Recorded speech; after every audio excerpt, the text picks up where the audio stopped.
안녕하세요. 여러분의 건강지킴이 약사삼촌이에요. 도대체 할아버지 할머니들은 왜 이렇게 뼈가 잘 부러지시는 걸까요? 나이가 들면 뼈가 약해져서 그렇죠. 여러분, 골다공증이라는 말 들어보셨나요? 뼈에 구멍이 숭숭 뚫린다는 이야기예요. 그럼 뼈가 도대체 왜 엉성해지는지 많은 분들이 이해를 못 하시는데, 뼈가 어떻게 유지가 되는지 알아보면 이 골다공증에 대해서 조금 더 잘 이해를 하실 수가 있으실 거예요.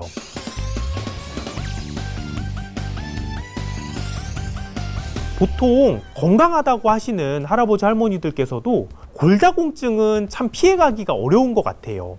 골다공증을 피해가려면 저희가 칼슘도 풍부하게 섭취를 해야 되고, 비타민 D도 풍부하게 섭취를 해야 되고, 그리고 적절하게 운동도 하고 해야 되는데, 보통 할아버지 할머니들께서는 이 칼슘이나 비타민 D 공급이 부족해져서 뼈가 엉성해지시는 경우가 많으시더라고요. 뼛속을 빽빽하게 채우고 있어야 되는 구조물들이 이렇게 엉성하게 되기 때문에 할아버지 할머니들은 뼈가 잘 부러지시는 거예요. 우리 뼈는 사실 그냥 그대로 있는 게 아니에요. 여러분, 손톱이 자라죠. 그리고 머리카락도 자라죠.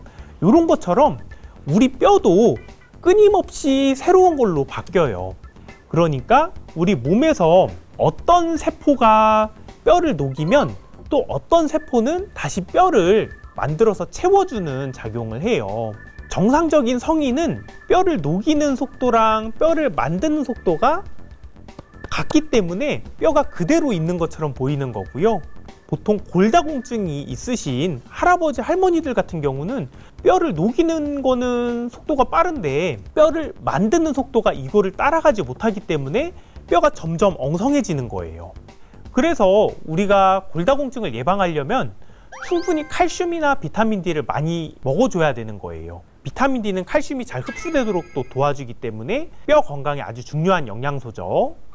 그런데 이런 식생활이라든지 생활 습관을 통해서도 잘 교정이 안 되게 되면 그때부터는 골다공증 치료제를 사용을 하게 되는데요. 먼저 일반적으로 쓰는 거는 뼈를 만드는 재료인 칼슘이랑 비타민 D를 이렇게 공급을 해주는 거예요. 근데 이렇게 칼슘제랑 비타민 D제를 고함량으로 해서 계속 사용을 했는데도 뼈가 안 찬다 이러면은 특단의 조치를 취하게 돼요. 이 특단의 조치가 뭐냐면요, 뼈를 녹이는 세포를 이렇게 억제를 해버리는 거예요. 그러니까 뼈를 덜 녹이면 뼈를 채우는 속도가 느리더라도 따라잡을 수가 있겠죠. 그래서 골다공증 치료제 중에 대표적인 약이 이 뼈가 녹는 속도를 늦춰주는 그런 약을 써요.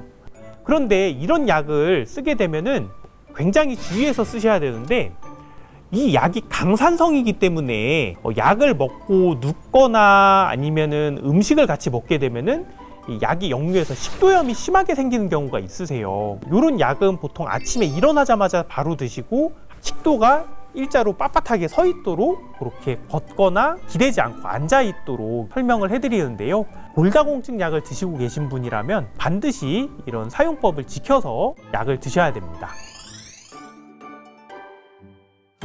골다공증이 있으신 분들은 약을 드시는 것도 중요하지만 평소 생활 습관을 통해서 골다공증을 잘 관리를 해주셔야 되는데요.